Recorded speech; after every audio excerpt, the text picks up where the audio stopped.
कॉलेजचेच 3 मित्र का इतकी टोकाची भूमिका घेतात आणि इथपर्यंत त्यांची मजल जाते। त्यांच्या आई वडिलांना पण विचारून काय मुलाचं तिथलं वागणं आहे, तुमच्याशी कसा वागतोय, काय वागतोय, अशा प्रकारची सगळी माहिती पोलीस काढतायत आणि त्याच्यातली काही माहिती मिळाली। परंतु अजून त्यांचे इतर मित्र, कारण काही जण घाबरतायत बोलायला, परंतु जसा एक दिवस जाईल तसं तसं त्याच्यातलं तीव्रता कमी झाल्यानंतर माणूस बोलायला सुरुवात करतो। त्यामुळे अजून थोडासा त्याच्यामध्ये त्यांना वेळ देण्याची गरज आहे। परंतु कुठल्याही परिस्थितीमध्ये अशा प्रकारच्या घटना घडणार नाही याबद्दलची काळजी घेण्याकरता काही पावलं तातडीनं उचलण्याची गरज आहे। त्याच्यामध्ये आम्ही उपविभागीय पोलीस अधिकारी बारामती यांना मी सांगितलेलं होतं, एसपींना सांगितलं होतं, ॲडिशनल एसपींना सांगितलेलं होतं की मी काल रात्री लेट नाईट येतोय, आज मला 6 वाजता तुम्हाला घेऊन बसायचंय सकाळी, आणि त्या पद्धतीने 6 ते 7 आमची मीटिंग झाली। आणि त्यावेळेस काय करायचं ते तुम्ही पण सुचवा, मी पण काही गोष्टी त्या ठिकाणी विचार करतो।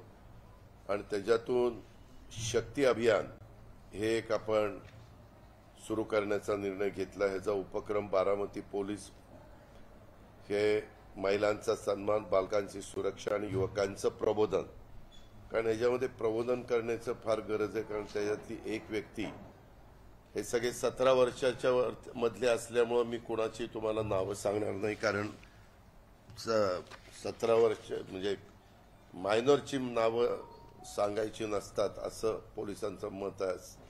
तुम्ही तुमचं काय सोर्सेसमधनं काढू शकता, परंतु मी काही त्याच्याबद्दल बोलणार नाही। तर त्याच्यामध्ये हे जे अभियान आहे त्याच्यामध्ये पंचशक्ती आहे, शक्ती बॉस अशा प्रकारची एक तक्रार पेटी आपण ठेवतोय।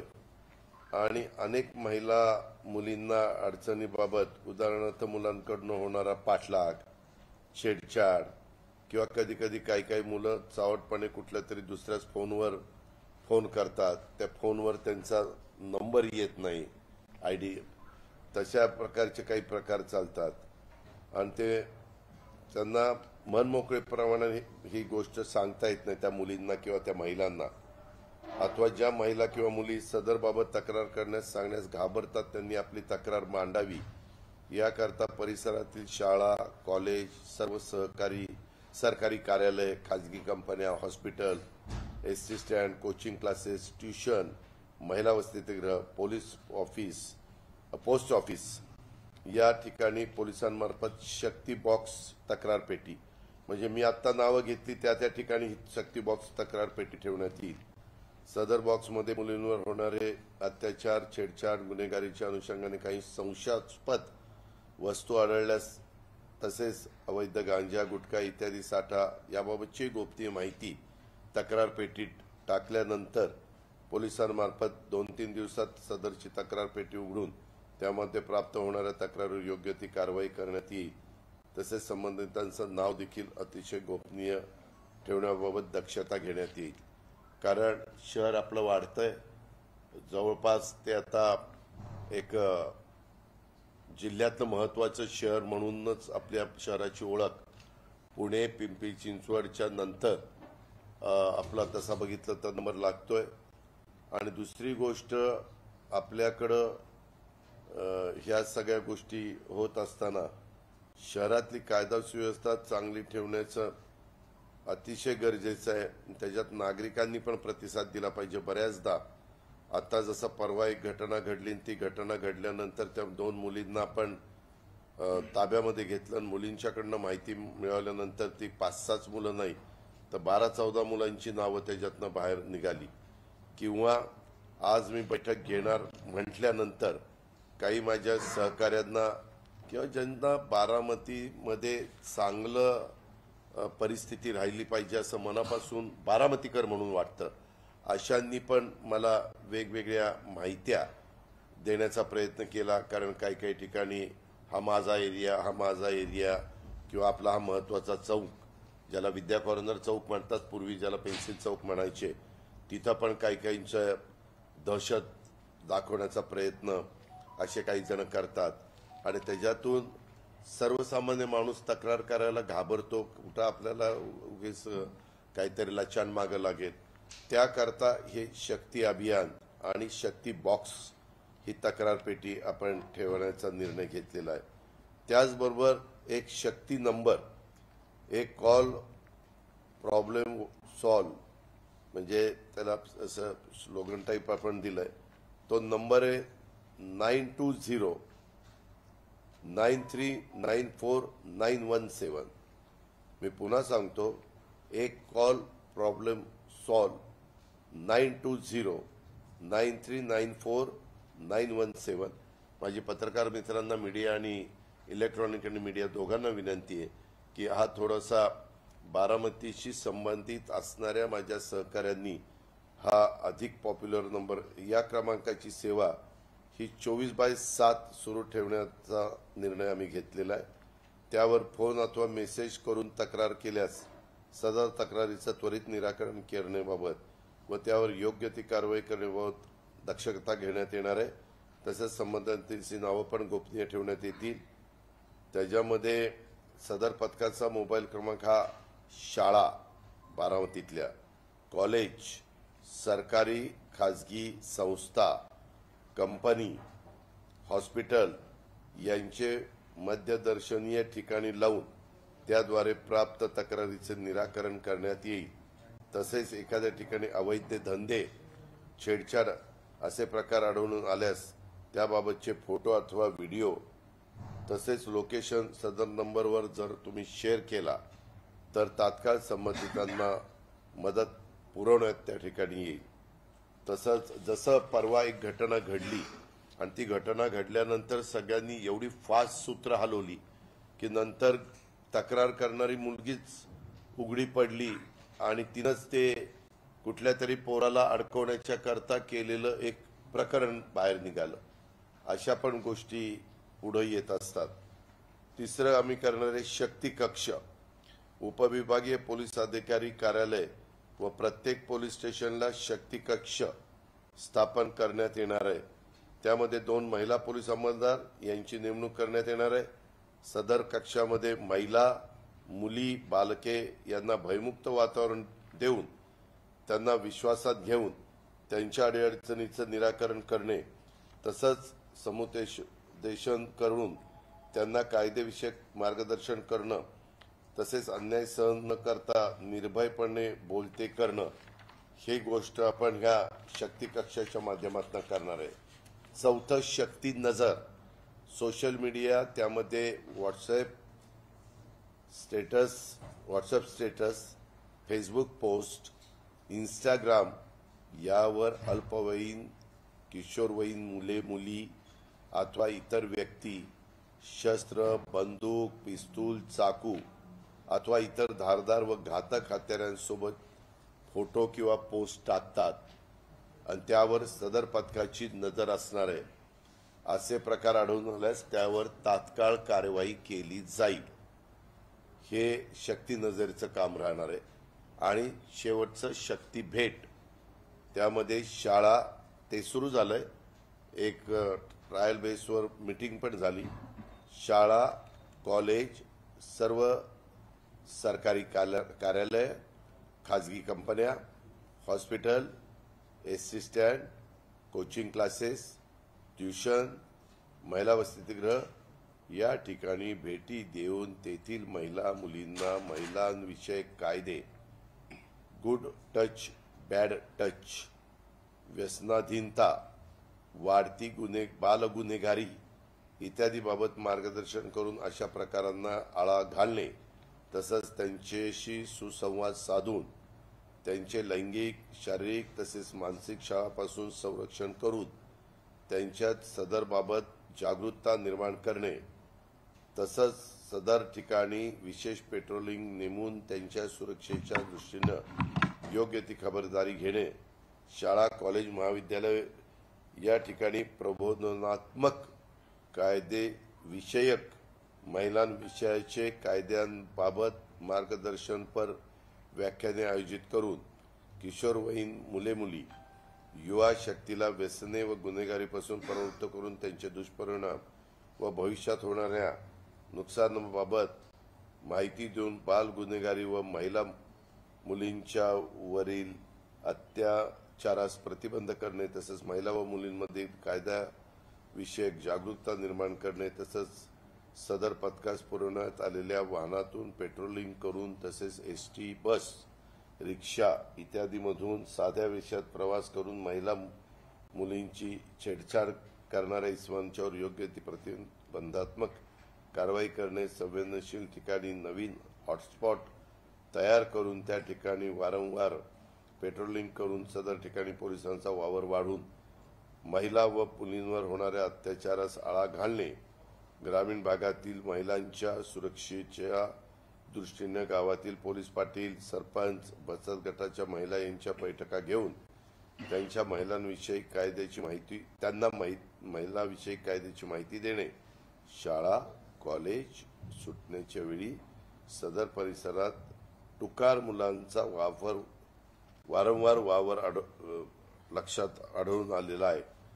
तसं झाल्यास त्यांच्यावर तात्काळ योग्य ती कारवाई प्रतिबंधात्मक कारवाई करून सदर परिसरातील मुलांच्याकडून विद्यार्थिनींना विनाकारण त्रास होणार नाही याची दक्षता घेणं अशा पद्धतीनं हे अभियानाची पंचशक्ती जसं मागा मी एक बजेट पंचसूत्री दिलं होतं त्यातलाच एक प्रकार पण हे पंचशक्ती शक्ती बॉक्स शक्ती नंबर मोबाईल शक्ती कक्ष शक्ती नजर आणि शक्ती भेट या मी त्यांना ह्याही सूचना दिल्यात की हे सगळं करत असताना सातत्य टिकलं पाहिजे कारण बऱ्याचदा पत्रकार मित्रांनो एखादी गोष्ट ताजी होती त्यावेळेस त्याची खूप चर्चा होती मीडिया पण ती चालवतो बातम्या पण येतात त्याच्याबद्दल वेगवेगळे मतप्रवाही बघितले जातात परंतु जसा जसा एक दिवस पुढे जाईल तसं त्याची तीव्रता कमी झाल्यानंतर माणूस परत आपल्या कामाला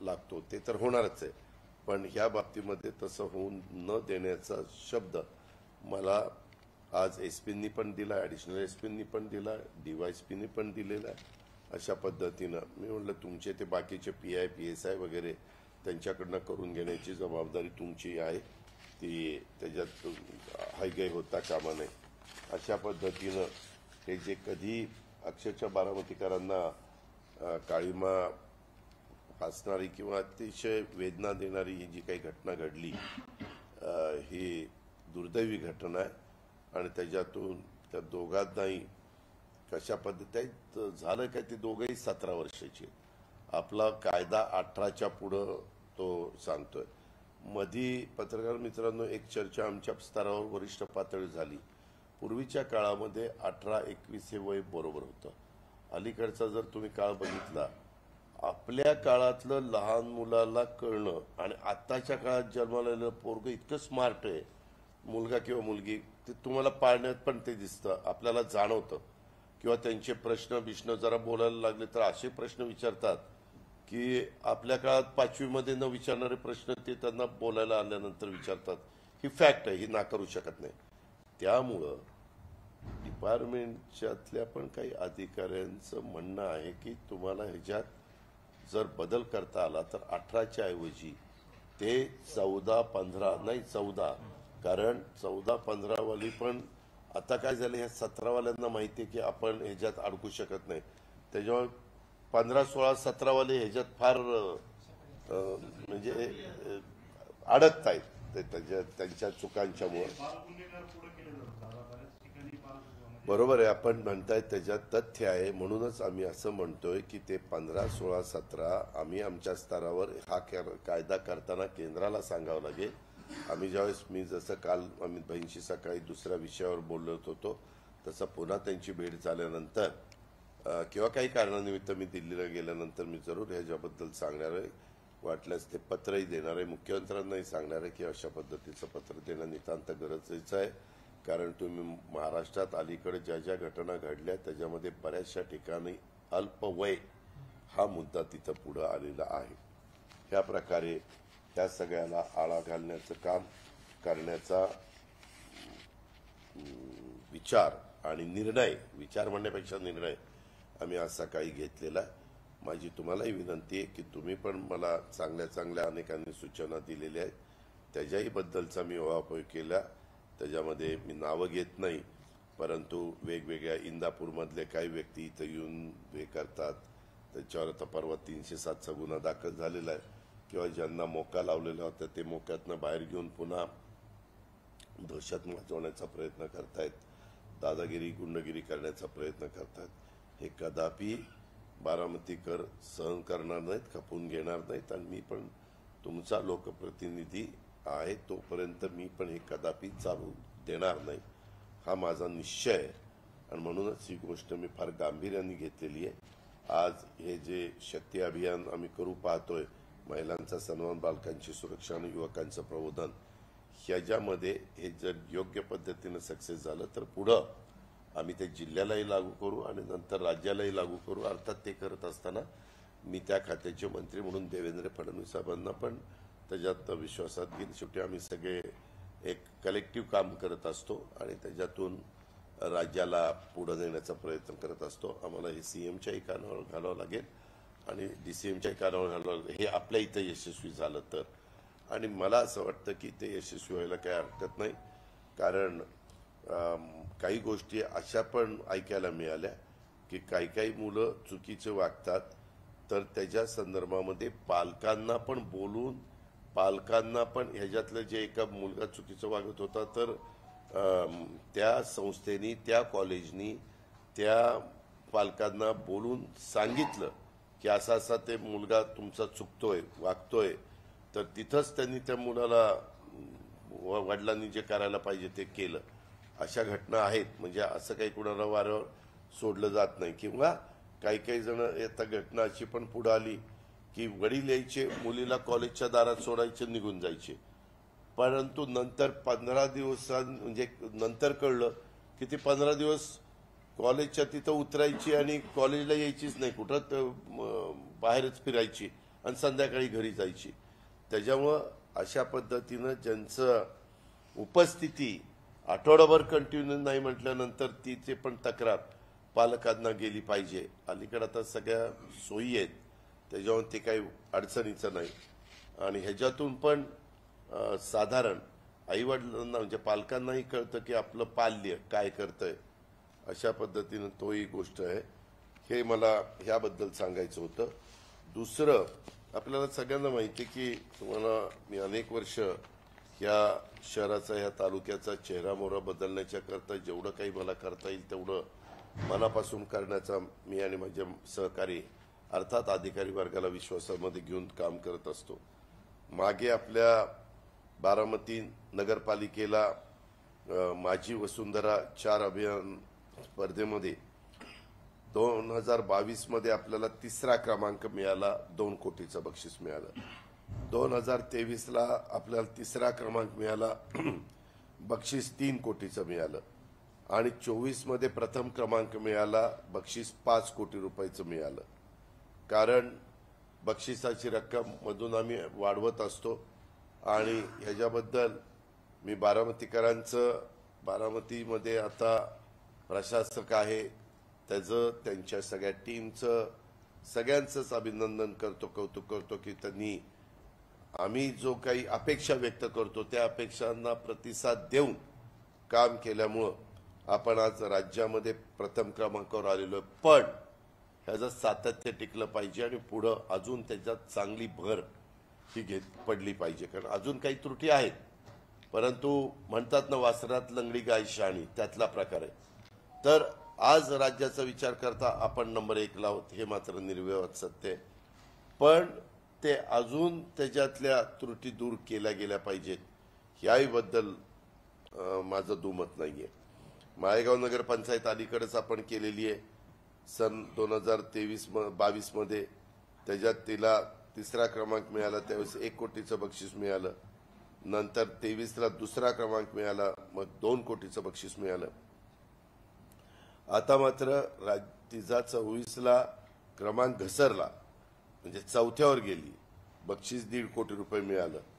त्याच्यावर माळेगाव नगरपंचायतीच्या पण CEO, चीफ ऑफिसर आणि तिथल्या सगळ्या सहकाऱ्यांचं, ग्रामस्थांचं, मान्यवरांचं मी अभिनंदन करीन आणि पुढेही त्यांनी याचं सातत्य दोघांनी बारामती आणि माळेगाव नगरपंचायत नगरपालिकेने टिकवावं अशा प्रकारची अपेक्षा व्यक्त करतो।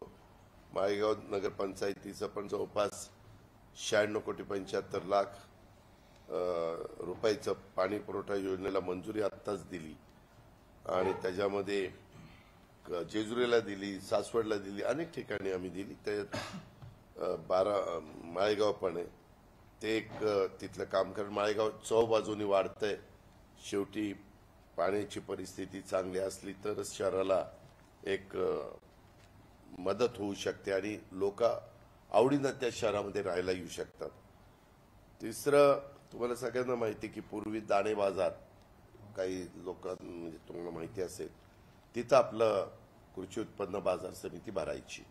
मोकळं पटांगण होतं, शाळा नव्हती, काय वसंतराव पवार नाट्यगृह नव्हतं, सगळं पटांगण मोठ्याच्या मोठं होतं। डॉक्टर बाबासाहेब आंबेडकर स्टेडियम नव्हतं, डायरेक्ट तिथं स्टेजवर बसलं की पार अमराईपर्यंत दिसायचं असं तो सगळं पटांगण होतं। तिथून मग साहेबांच्या काळात त्यावेळेच्या पातू देशमुख वगैरे मान्यवरांनी ही मार्केट कमिटी हरिभाऊ देशपांडेंच्या समोर नेली। जवाहर नगरच्या शेजारी नाही रे ते ह्याच गणेशचं तेच ना जवाहर नगर, तर त्याच्यामध्ये तेही कमी पडायला लागलं। मग मधी मी इथलं प्रतिनिधित्व करायला लागलो, माझ्या डोक्यात ती जवळचीची जागा आली आणि ती जागा घेतली आणि तिथं आपण ते सगळं वाढवलं। आता तेही कमी पडायला लागले, त्याच्यामुळे सुप्यालाही आता नवी जागा घेतली आणि तिथंही आता वाढवलंय सुपा उपबाजार।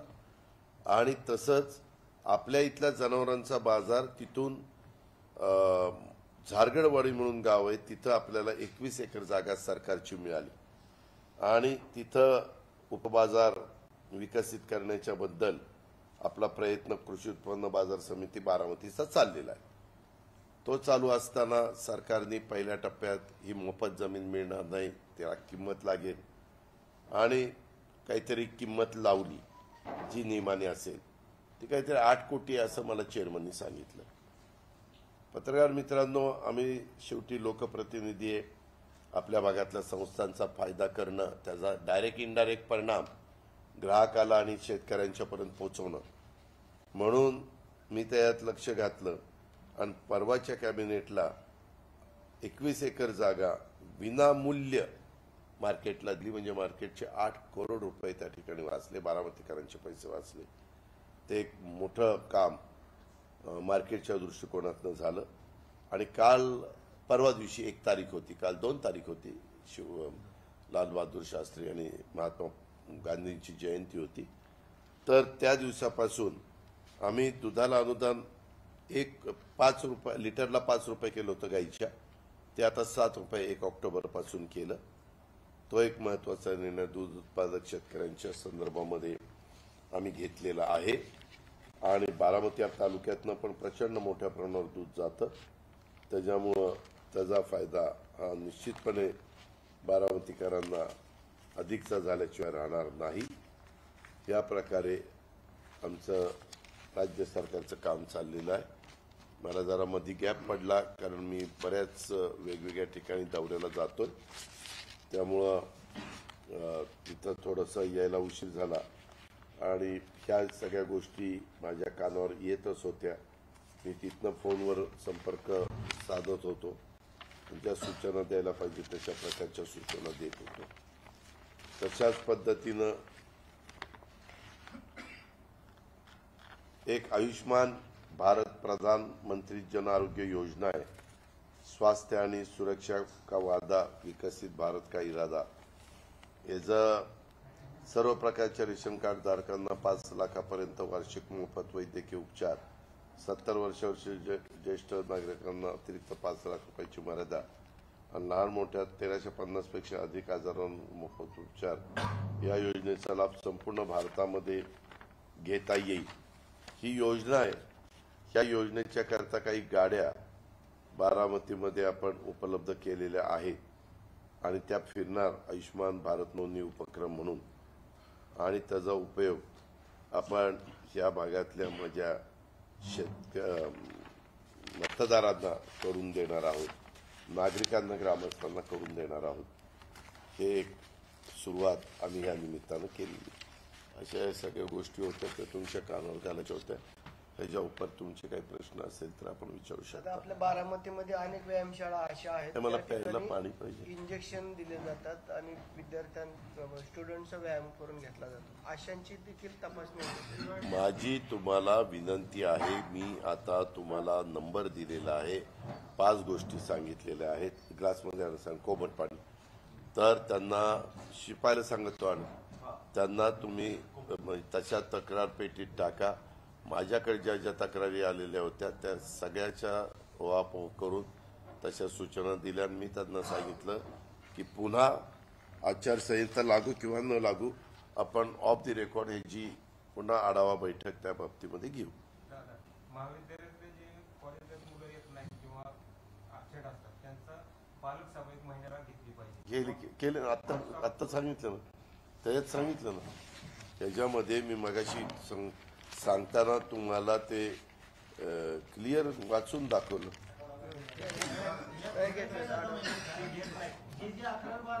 अहो ते घेण्याकरताच आम्ही आता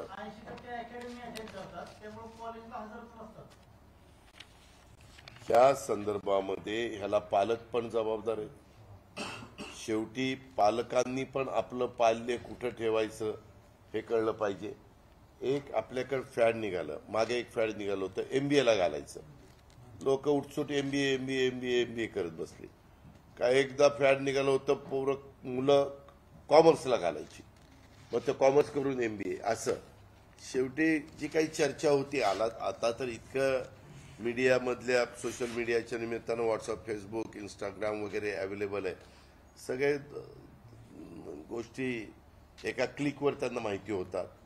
त्याच्यावर त्यांनी आपलं पुढचं भवितव्य कशात योग्य आहे आपण म्हणतोय त्याच्यात शासनाचं पण नुकसान होतं. 11वी 12वीला तिथं ग्रँट देतो आम्ही, पगार भरपूर म्हणजे मिळतो त्यांच्या दृष्टिकोनातनं, आणि शिकवायला मुलंच नाहीत.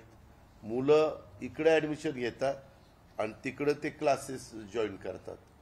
ही फॅक्ट आहे. त्याच्या संदर्भामध्ये आम्ही काही गोष्टी करायच्या ठरवलेल्या आणि चर्चाही त्याची झालेली आहे. पण काही जण पालक म्हणतात आमचा मूल पाल्य आहे, आम्ही काय करावं, तो आमचा अधिकार आहे. अरे अधिकार आहे, परंतु इकडे ऍडमिशन घ्यायची, तिकडं पुन्हा क्लासेसमध्ये दाखवायचं. दादा, आपल्या पक्षाकडून 10% जागा मुस्लिम समाजाला देण्यात येणार आहे असं समजतंय. मीच जाहीर केलंय, समजतंय काय? किती? मी जाहीरपणे भाषणात, तुम्हाला भाषण माझं ऐकत नाही का? नाही, तुम्ही म्हणलं, पण किती जागा देणार आहे? 10%. मला 10 जागा मिळाल्या तरी 1, 100 मिळाल्या तर 10. साधं गणित. विसरून गेला बिचारा 10%. हा, कालच्या जी सिक्युरिटी आहे जास्त करून वयस्कर असतात, त्यामुळे कुठे अशी. एक मिनिट, मी सीसीटीव्ही कॅमेऱ्यामध्ये सगळं बघितलेलं आहे. त्याच्यामध्ये तुमच्यासारखा दणकट पिळदार मिशाचा जरी सिक्युरिटीवाला लावला तरी देखील ते झाड तुम्ही नीट बघा कॅमेऱ्यामध्ये. त्याच्यात ते 3 एकत्र मित्र म्हणून चाललेत आणि तिथंच एकाने चाकू काढला आणि एकाने ते कोयता काढला आणि त्याला तिथल्या तिथं मारला आणि मारले ते लगेच पळून गेले. बाकीचे 5-6 पोरं येत आहेत तोपर्यंत तो तिथं खाली पडला होता. मी व्यवस्थितपणे त्याच्यामध्ये जे काही सीसीटीव्ही हे आहे आणि पकडलेलं आहे. बाकीच्या वेळेस काय होतं, सिक्युरिटी तिथे बसले असल्यामुळे त्याला सोडा आतमध्ये मला इथे सोडतो, त्यामुळे थोडंसं दोन्ही आहे. तो जर मुलगा तिथला त्याचा आय कार्ड असेल आणि तो तिथला असेल तरी देखील पुन्हा मी तिथला विद्यार्थी असताना ह्याने सोडलं नाही, पुन्हा त्या सिक्युरिटीवाल्याला 2-3 झापडं मारलं झालं. या कसं आहे काय तुमचं. आता त्यातल्या एका मुलांनी का केलं तर त्याच्या वडिलांनी काय सांगितलं, तो साऊथचे सिनेमा बघायचा.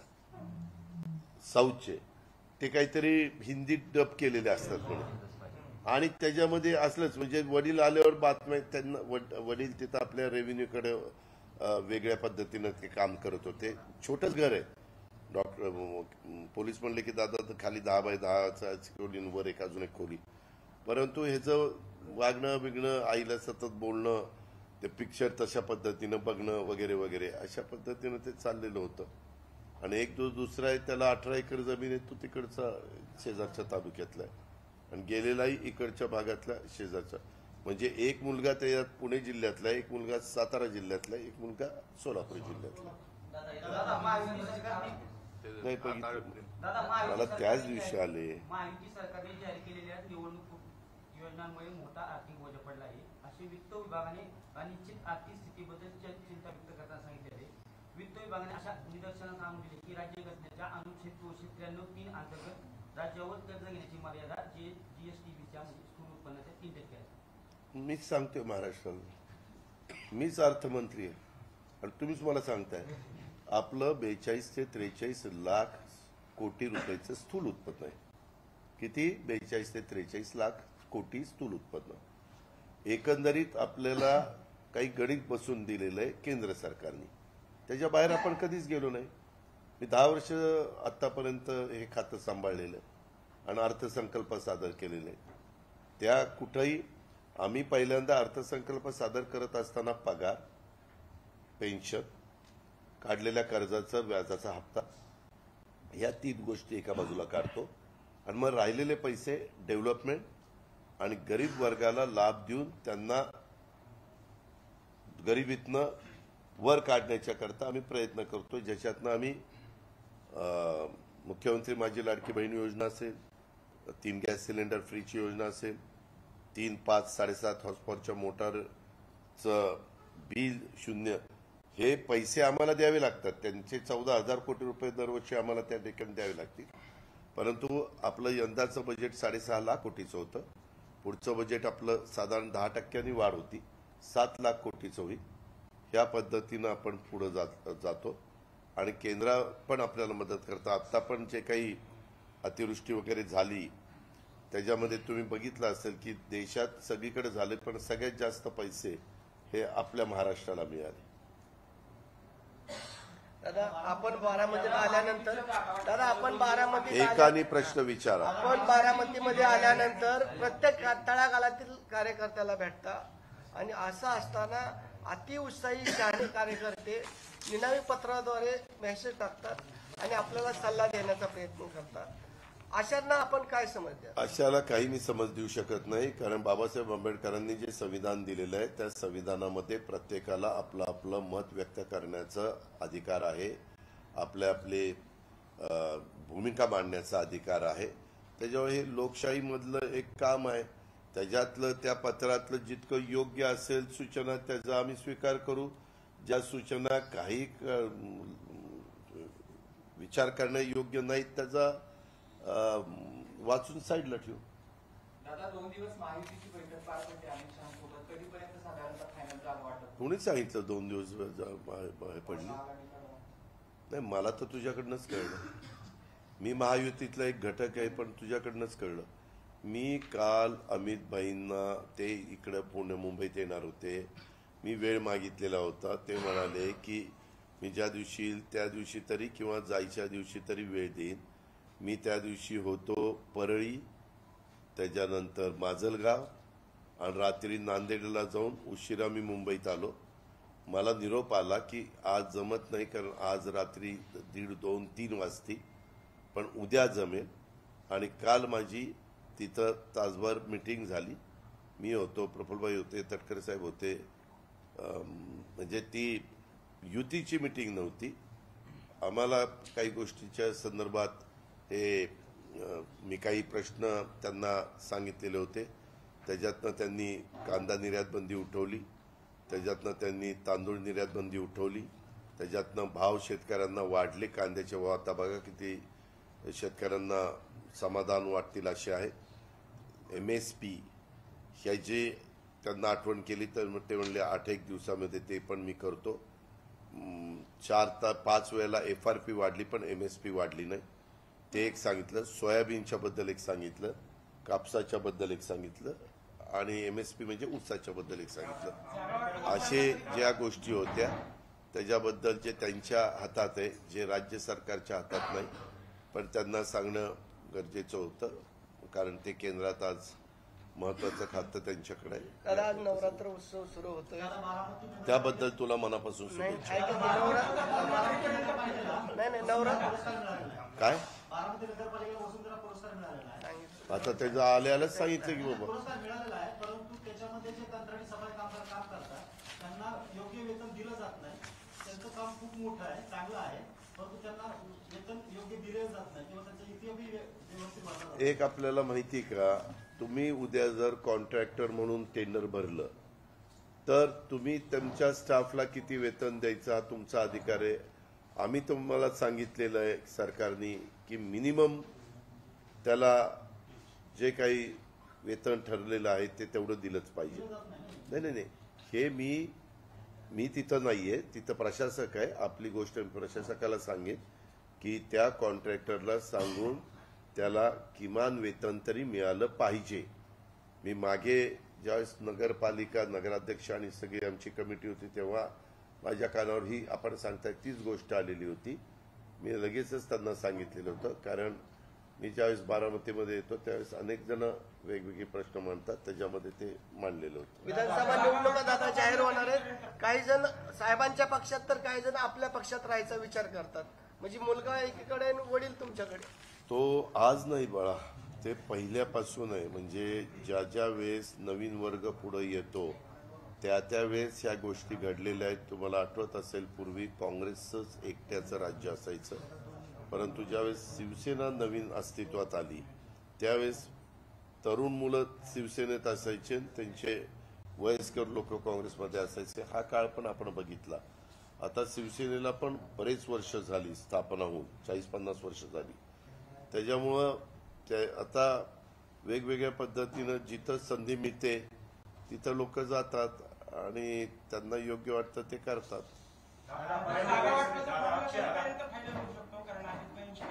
आम्ही मीडियाला मी 50 वेळा सांगितलेलं आहे, ज्या दिवशी होईल त्या दिवशी आम्हाला तुम्हाला बोलून एकनाथराव शिंदे, देवेंद्रजी, अजित पवार, बावनकुळे, सुनील तटकरे सगळे आम्ही बसू आणि प्रेस कॉन्फरन्स घेऊन 288 जागा कुणाकुणाला दिलेल्या आहेत ते सांगू. कारण आम्ही आत्ताच सांगितलं की तुम्हाला जे अंदाज वर्तवल्याचे असतात, ह्याला इतक्या मिळणार, त्याला तितक्या मिळणार, आमची करमणूक होती. अरे वा वा, ह्याला इतक्या का, ह्याला इतक्या, आम्ही आपलं बघत असतो. मी कितीदा सांगितलं, आम्हाला मनात ठेवून काही उपयोग आहे का. एकदा जागा वाटप झाल्यानंतर आम्हाला पण उमेदवार प्रत्येकाला ठरवायचे, कुणाला कुठं उमेदवारी, कुणाला कुठं उमेदवारी. आम्ही युतीतनं चाललेलो आहे, तसंच विकास आघाडीला त्यांचे ठरवायचे, ते त्यांच्या परीनं करतायत. अजून एक तिसरी आघाडी झाली, त्यांनी काही डिक्लेअर केलंय म्हणतात. नंतर प्रकाश आंबेडकर साहेबांनी पण काही डिक्लेअर केले म्हणतात. अजून अपक्ष वगैरे अजून वेगळेच, काही छोटे छोटे पक्ष आहेत ते वेगळेच, RPI मधले अजून घटक असे वेगळे. त्यावेळेस जसं जसं ते जवळ येतं, काही काही जणांच्याकडे उमेदवार नाहीत, त्याच्यामुळे ते दुसरे उमेदवार आपल्याकडे कधी येतील, कोण उमेदवार आपल्याला योग्य आहे. शेवटी प्रत्येक पक्ष त्यातल्या त्यात इलेक्टिव्ह मेरिट असणाऱ्या उमेदवाराला घेण्याचा प्रयत्न करतो. दादा पदाधिकाऱ्यांचे राजीनामे आपण घेतले, निवड कधी होणार आहे? ज्यावेळेस होईल त्यावेळेस मी तुला सांगेन. आंबेडकर वसतीचं आपल्या माध्यमातून उद्घाटन करण्यात आलं, स्थानिक रहिवाशांना अद्यापही चाव्या दिल्या नाही. त्याचं कारण असं झालं की त्यांना 2 लाख रुपये जे तिकडनं येणार होते त्यामध्ये अडचण झाली.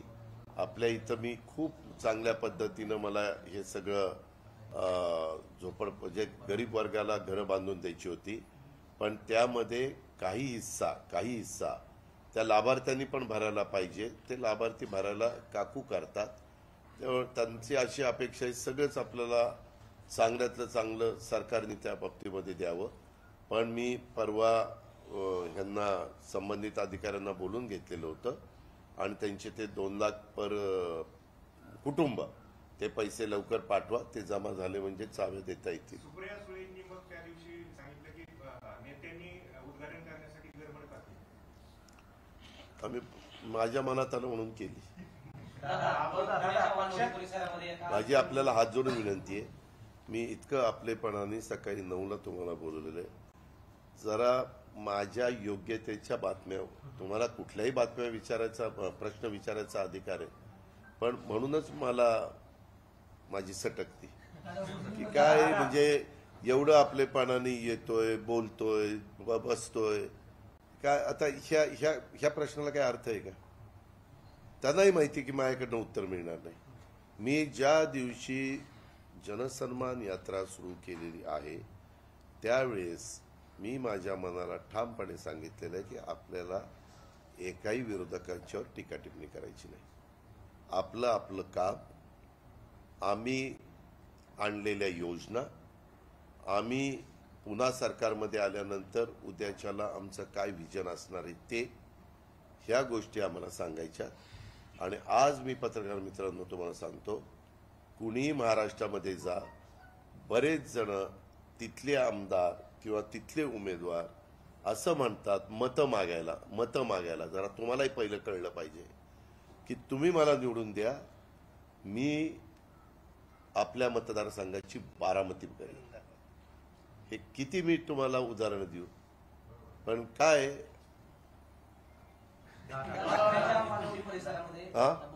पुण्याच्या वानवडी परिसरामध्ये एका चालत्या बसमध्ये बस चालकाने एका अल्पवयीन मुलीवरती अत्याचार केल्याची घटना उघडकीस आली. सातत्याने ह्या घटना होत आहेत. कुठेतरी गृहमंत्र्यांचं अपयश आहे काय?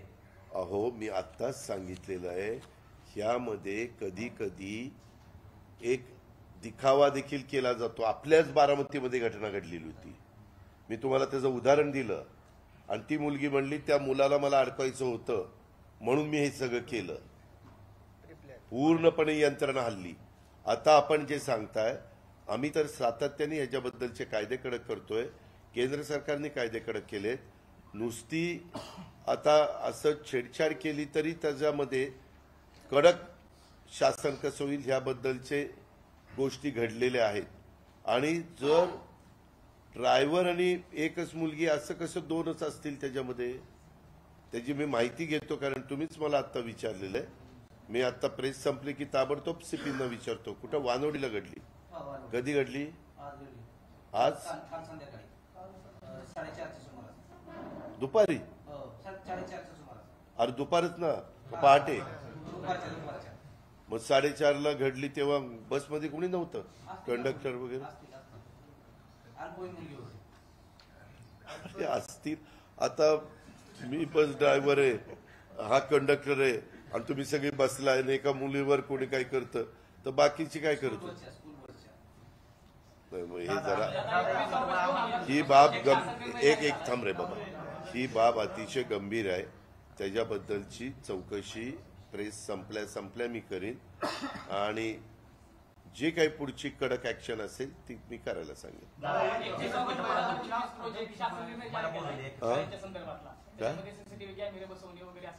हो केलंय ना.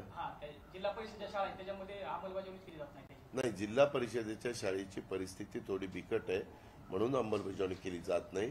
मी त्याच्यामध्ये असं सांगितलेलं आहे की डीपीसी मधनं टप्प्याटप्प्याने त्याच्यामध्ये जिथं मुलींची संख्या जास्त आहे, जिथं गरजेचं प्राधान्य, आता एवढ्या आपल्या 13 तालुक्यामध्ये शाळा आहे, कुठं प्राधान्य आहे, कुठं थोडंसं संपर्क लवकर साधता येत नाही, अशा ठिकाणी पहिले बसवा.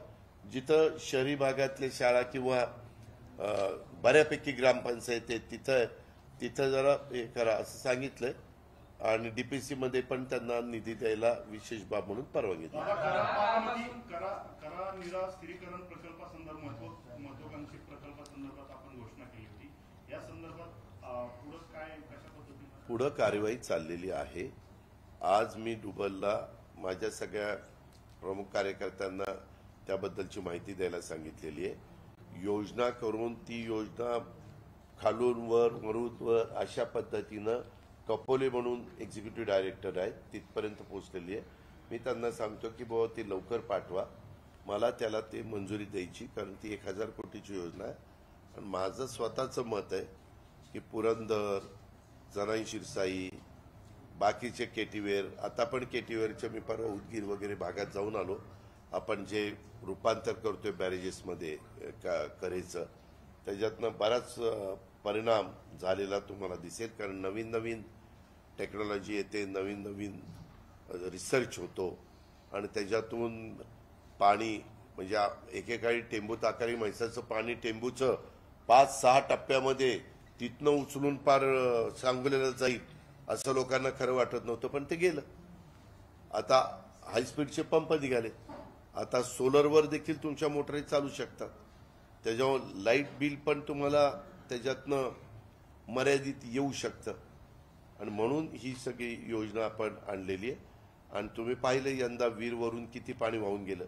आपण वीरचं ओव्हरफ्लोचंच पाणी तिथनंच उचलतोय आणि पावसाळ्यामध्ये वरच्या भागामध्ये आणून ती जी गावं घेतली त्या सगळ्या भागातले तलाव वगैरे लोकांनी केलेली शेततळी वगैरे जे काही भरता येईल ते सगळे आपण भरून घेणार आणि त्याच्यानंतर जे एक आरक्षित पाणी काही मला मिळालेलं आहे ते त्याच्यातनं देणार. अशा पद्धतीची ती योजना.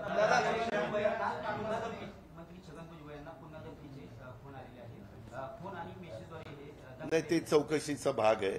असे फोन येतात, त्याच्या संदर्भामध्ये आज चौकशी केली जाते. फोन कुठनं आला, कोण त्याच्या मागचा सूत्रधार आहे वगैरे.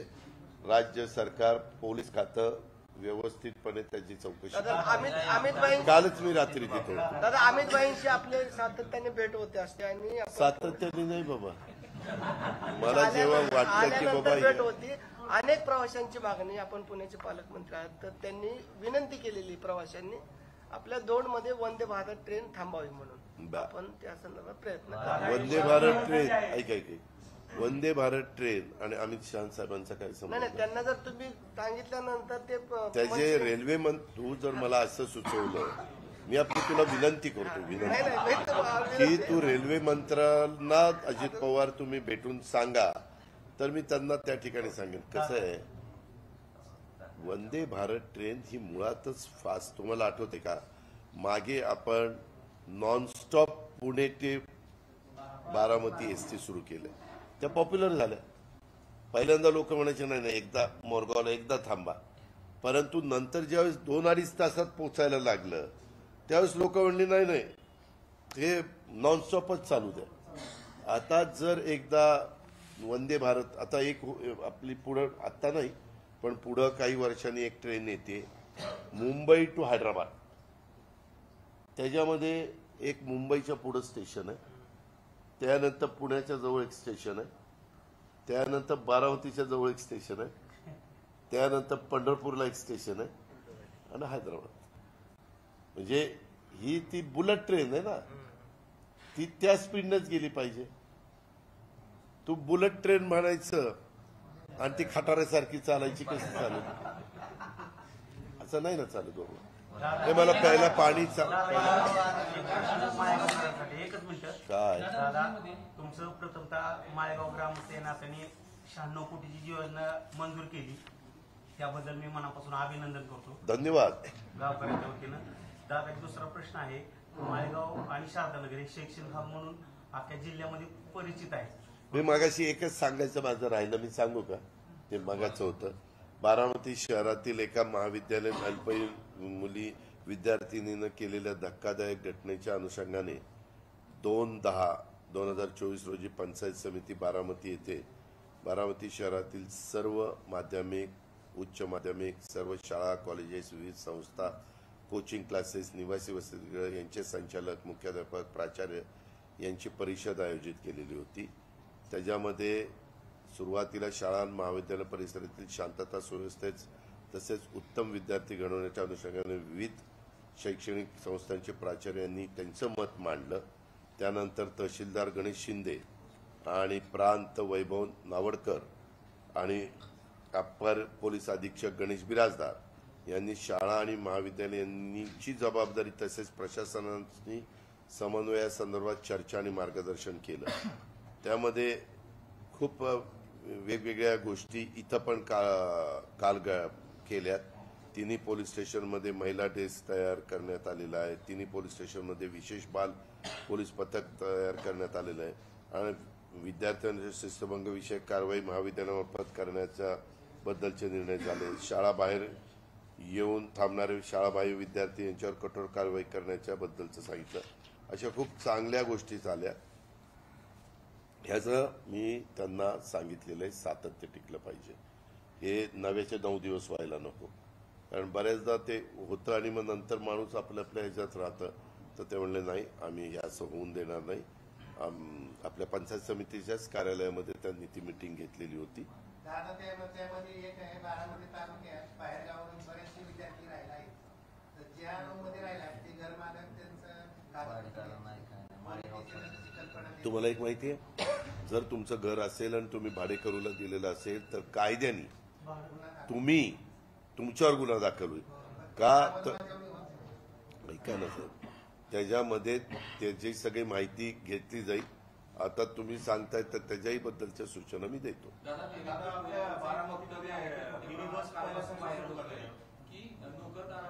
काय काय काय देवेंद्र भुयार, आमदार देवेंद्र भुयारांचे कालपासून वक्तव्य व्हायरल होतोय की नोकरदारांना चांगला आहे, म्हणजे तर शेतकऱ्यांना 3 नंबरचा गाळ मिळतो. त्याच्यावरती देवेंद्र भुयार असं म्हणतात की 2001 मी 1 मिनिट, ती देवेंद्रांनी केलेलं स्टेटमेंट अतिशय चुकीचं आहे.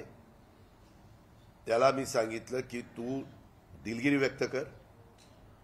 माझ्याकडनं बोलण्याच्या ओघात अशा प्रकारचं वक्तव्य केलं ते अत्यंत चुकीचं होतं. मुलींना वेदना देणारं होतं. शेतकऱ्यांच्या बद्दल एक अपमान वाटणारं होतं. असं कालच रात्री मला कळायला मी त्याला सांगितलं. कारण तो 5 वर्ष माझा सहयोगी म्हणून त्याने माझ्याबरोबर काम केलेलं आहे. तो शेतकरी संघटनेतून निवडून आला होता, परंतु काम करत होता. मी त्याने सांगितलं, दादा मी करतो, माझा बोलण्याचा हेतू तसा नव्हता. मला एवढंच सांगायचं होतं की बाबा शेतकऱ्यांचं उत्पन्नाच्या दृष्टिकोनातनं त्यांना मुली ज्या लग्न करायच्या असतात त्या मुली प्राधान्य नोकरदारांना देतात. पूर्वी एक काळ असा होता की मुली प्राधान्य बागायतदारांना द्यायच्या. अशा पद्धतीनं त्याला बोलायचं होतं, पण बोलताना तो चुकलेला. चूक ती चूकच आहे आणि त्याच्या संदर्भामध्ये त्याला क्लिअर सूचना मी दिलेल्या आहे. मी त्याला सांगितलं मला हे अजिबात तुझं स्टेटमेंट योग्य वाटलेलं नाहीये, हे ताबडतोब मागे घे आणि त्याच्याबद्दल तो दिलगिरी व्यक्त कर, माफी माग असं सांगितलं.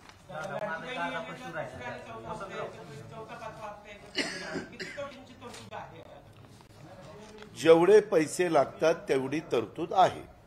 ह्या गोष्टीला 46,000 कोटी रुपये एकंदरीत लागणार आहे. मी योजना जाहीर केली त्यावेळेस एप्रिल महिना, मे महिना हा गेलेला होता. त्याच्यावर जून महिना पण गेलेला होता. 3 महिने 12 महिन्यातले कमी झाले होते.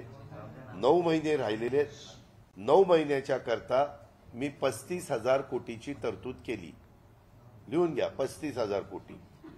त्याच्यामुळं हिशोब लावा, 12 महिन्याला 46,000 कोटी तर 9 महिन्याला किती, ते 35च्या आतच येतात.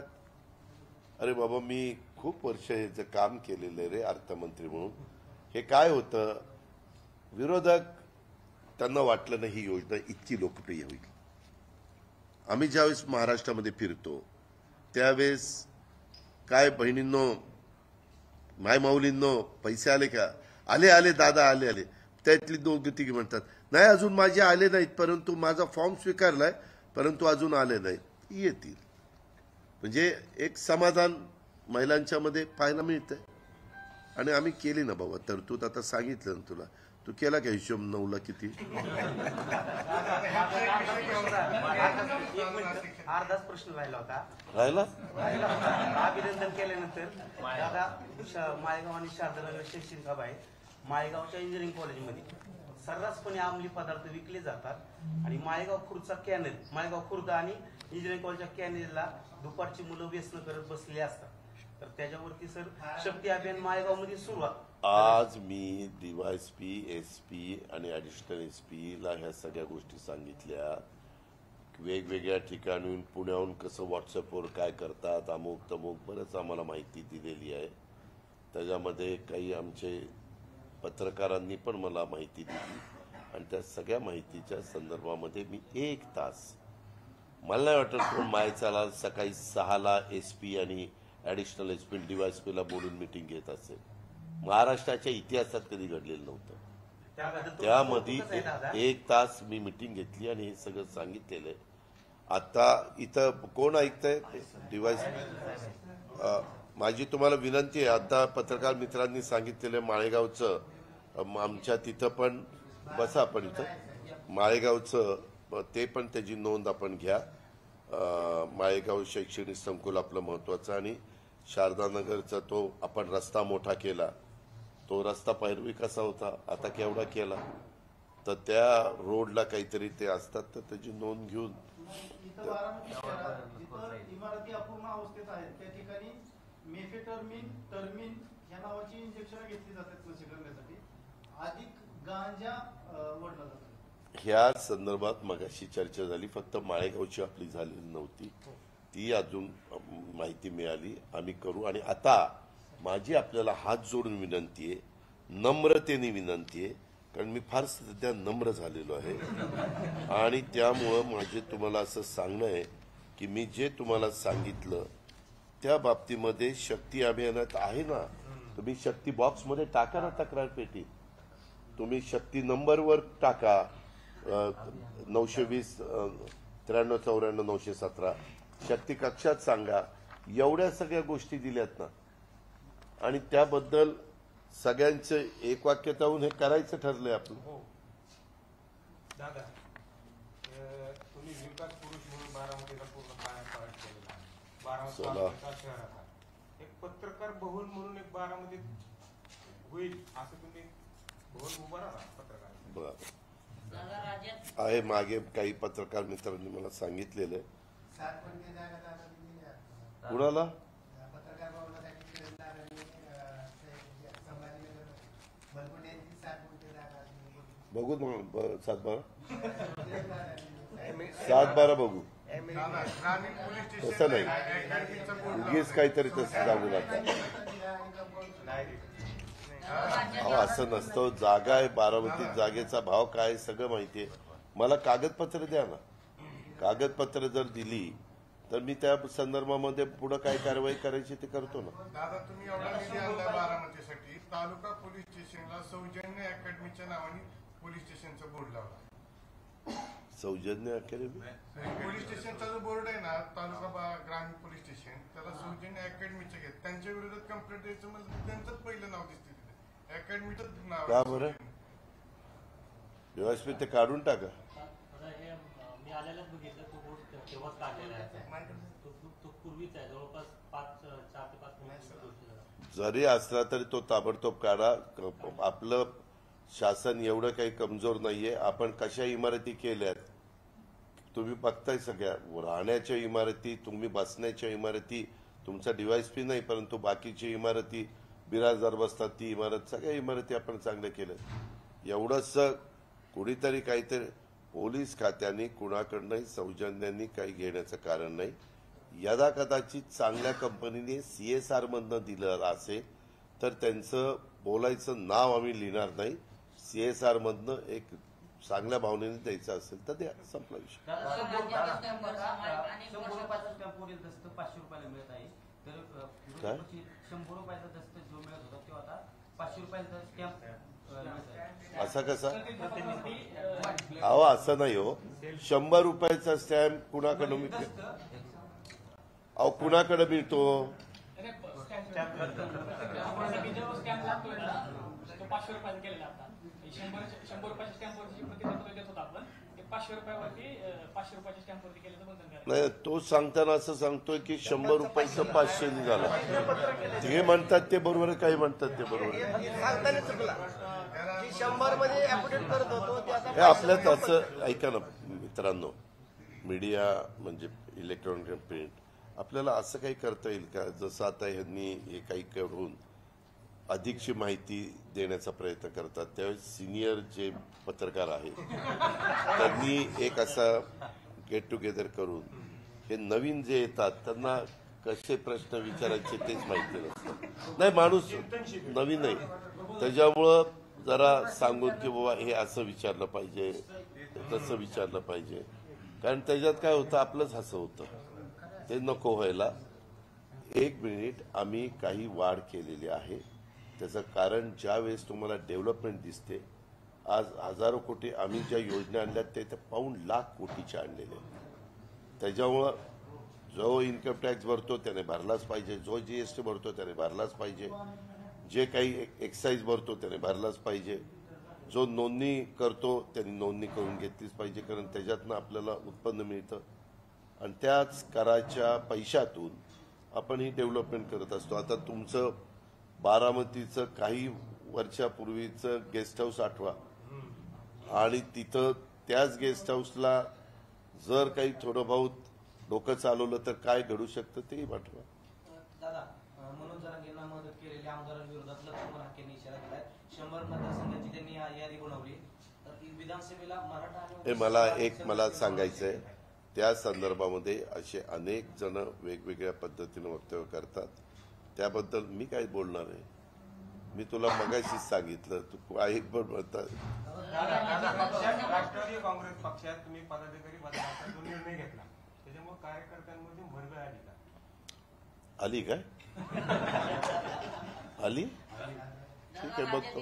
त्याची किंमत मला मोजावी लागेल ना, मी मोजेन. राज्यातील साखर कारखान्यांच्या थकामीचं जे शुल्क आहे ते कमी करण्याचा निर्णय घेतल्यावर राज्यातल्या साखर एक मिनिट.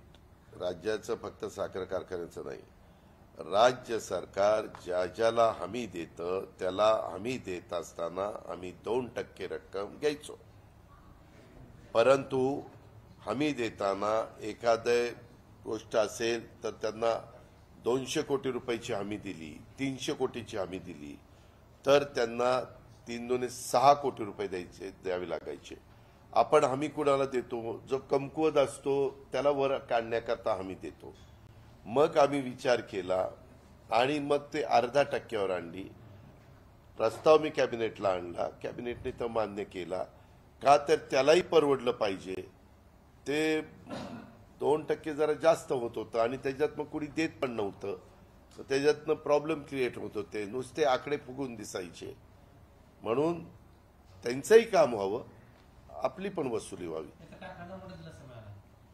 मग चांगली गोष्ट झाली ना. हे इनडायरेक्ट शेतकऱ्यालाच मिळाला, ऊस उत्पादक शेतकऱ्याचाच फायदा झाला. दादा, प्रतिक्रिया आली भावी मुख्यमंत्री अजित दादा, तर लाडकी बहिणी तुम्हाला मुख्यमंत्री पदत करण्याची लाडकी बहिणी लाडक्या बहिणीची असो किंवा इतर कुणाची असो, मी सतत महाराष्ट्राला सांगतो की बाबांनो, असं म्हणून कोणी मुख्यमंत्री होत नाही. त्याला 145ची जी मॅजिक फिगर आहे 145, ती जो साध्य करू शकतो तो त्या राज्याचा मुख्यमंत्री होतो. आता कार्यकर्ते प्रेमापोटी बोर्ड लावतात, काही बोर्ड लावून स्वतःचं समाधान करू शकतात. मी तर नेहमी सांगतो असे बोर्ड लावत जाऊ नका. पण आता तर आपल्या बारामतीमध्ये फॅडच निघाले, हे एक बोर्ड लावला की दुसऱ्याचं बोर्ड. माझी बायको सुद्धा तुमचा आभार मानले, कुणी? माझ्या बायकोने आभार. धन्यवाद. तुमच्या पत्नीला खूप खूप मी त्यांनी माझे आभार मानल्याबद्दल. मी ज्या उद्देशाने आम्ही मुख्यमंत्री माझी लाडकी बहीण योजना आणली, तो उद्देश आमचा सफल झाला. कारण आम्हाला तेच आमच्या मायमाऊलीच्या भगिनीच्या चेहऱ्यावर हसू पाहायचं होतं, आनंद पाहायचा होता. तो मिळाला, त्याच्यात आम्हाला समाधान. धनगर समाज सातत्याने एसटीचं आरक्षण मिळावं म्हणून केंद्राकडे आणि राज्याकडे मागणी करतोय. आता राज्य सरकारकडे धनगर आणि धनगर राज्यात एकच आहेत अशी शिफारस मागत आहे. राज्य सरकारची भूमिका नेमकी काय आहे? राज्य सरकारची भूमिका मध्ये मुख्यमंत्र्यांनी एकनाथराव शिंदे साहेबांनी एक मीटिंग घेतली. त्या मीटिंगमध्ये एक कमिटी नेमलेली आहे आणि त्या कमिटीला त्याच्याबद्दलचा अभ्यास करायला सांगितलाय. साहेब, आपण जे म्हणताय ते आज झालेलं नाहीये, हे बरेच वर्ष चाललेलं आहे. त्याच्यामध्ये कोर्टामध्ये गेल्यानंतर कोर्टाने ते फेटाळलं, हे आपल्याला माहिती का? फेटाळलं ना. त्याच्यामध्ये ज्यावेळेस वाजपेयी साहेब पंतप्रधान होते, मला आठवतंय पंढरपूरला एक कार्यक्रम केलेला होता आणि त्याच्या वाजपेयी साहेबांना घोंगडी, काठी, ते ढोल वगैरे वाजवलं होता. मुंडे साहेब होते आणि तेव्हापासून चाललं. वाजपेयींची कारकीर्द संपली. वाजपेयींनी ठरवलेलं होतं द्यायचं, परंतु काय त्यांना अडचणी आल्या मला माहित नाही, कारण ते हयातच नाही. त्याच्यानंतर वाजपेयी गेल्यानंतर मनमोहन सिंगांचं सरकार आलं. मनमोहन सिंगांच्या सरकारच्याही काळामध्ये ते होऊ शकलं नाही. त्याच्यानंतर मोदी साहेबांचं सरकार आलेलं आहे, त्याही काळामध्ये अजून त्या ठिकाणी ते होऊ शकलं नाही. ही वस्तुस्थिती आहे. त्याला काहीतरी कारणं असतील ना, कारण कुठलाच प्राईम मिनिस्टर करू शकत नाही. कोर्टामध्ये ते टिकण्याच्या करता म्हणून मुख्यमंत्र्यांनी काय केलं, त्याच्यातल्या तज्ज्ञ लोकांची कमिटी केली आणि त्यांना सांगितलेलं आहे की तुम्ही ह्या संदर्भामध्ये काय केल्यावर मार्ग निघू शकतो. कारण त्याच्यात दुसराही एक वर्ग उभा राहिलाय, तो म्हणजे शेड्यूल ट्राईबचा. तो म्हणतोय की आमचं जे काही एसटी आहे त्याच्यात इतरांना आणू नका, असं त्यांचं म्हणणं आहे. तो 7% 8% असा काहीतरी वर्ग असेल. पण ते पण मध्ये 3-4 दिवसापूर्वी उपोषणाला त्या बाबतीमध्ये बसलेले होते. मागे हा समाज ओबीसी मध्ये होता, पण पवार साहेबांनी आणि शिवाजीराव बापू शेंडगे साहेबांनी यांनी पुढाकार घेतला. बापू आता हयात नाही आहेत, पण मला आठवतंय त्यावेळेस मी पण आमदार होतो आणि तो पुढाकार घेऊन त्यांना एनटी मध्ये टाकलं. एनटी मध्ये टाकल्यानंतर थोडा बहुत फायदा समाजाचा झाला. अनेक डॉक्टर झाले, अनेक इंजिनियर झाले, अनेक वकील झाले. आपल्या बारामतीमध्ये देखील आपण बघितलं. पण ह्या वर्गाचं म्हणणं आहे की आम्हाला एसटी मध्ये टाका. आता 2014ला स्वतः देवेंद्रजी आले होते. त्यांनी जाहीर केलं आपल्याच पटांगणात की माझं सरकार आलं की पहिल्या कॅबिनेटमध्ये होईल. परंतु काहीतरी अडचण त्यांना आली असावी, त्याच्यावर ते झालं नाही. मग त्यांनी सांगितलं की बाबा एसटीच्या सल्यावरच एक वेगवेगळे उपोषणाला बसलेले होते, ते उठले. मला आता निघायला पाहिजे. मी 1 तासापेक्षा जास्त वेळ तुम्हाला दिला.